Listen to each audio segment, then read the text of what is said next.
I mean, you know my background.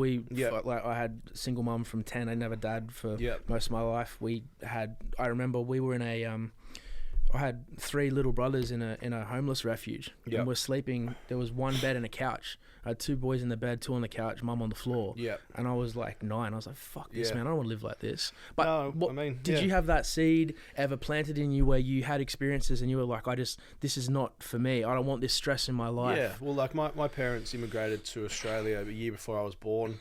They had $1,000 in their pocket. Yeah. They lived in like a hostel, like immigration camp type place. Really? Yeah, when they first come here.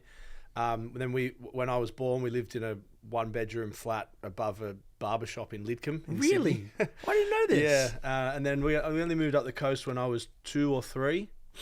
And yeah, I mean, I think those things, as I say, they just instill that.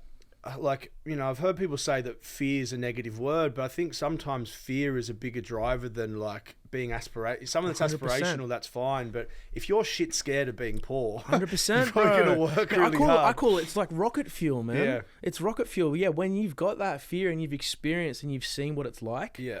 I think, do you ever get this thing where you're not afraid to lose because you know that that's just going to drive you right back to where you need to be? Yeah, I mean, I think I'm at that stage now that I'd always sort of wanted to be in, where I've diversified enough that I'm not worried anymore, and I know that I'm not just providing for myself now. I'm providing for my extended family, beautiful and their daughter kids and your partner, and all the rest. So that's a really nice position to be in. It's actually, I find it a bit odd actually looking back, even like this just crossed my mind the other day. I was watching some sort of TV show and.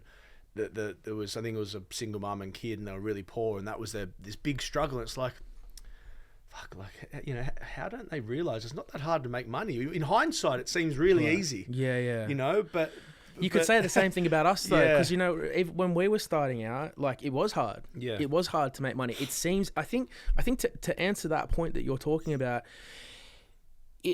it's easy when you've done it to look back and be like, how don't you get it? But there was a point where we were in that position. Yeah, exactly, we didn't get it. And remember, we would just go around asking questions. Yeah. And I think, you know, whoever's in that position, because everyone winds up in that position for various reasons, you know, it just comes down to, are you willing to ask? Are you willing to learn? Are you willing to do? I think those are the 3 things that it comes down to. Yeah, I agree. I think a lot of people end up trapping themselves as well. Like it's much easier to take lots of risks when you're young. For sure. You know, late teens, early 20s, before you have kids and a mortgage and all the rest. Yeah. You know, I can see how a lot of people struggle to do things once they've already got a mortgage, once they've already got kids. You know, how do you put the family home on the line to start a business? That's a bigger thing than I have what we thought about did. that. Yeah, I have thought about that. We did it young. We didn't really have any. Well, we had risk, but if we lost it all, we could just start again.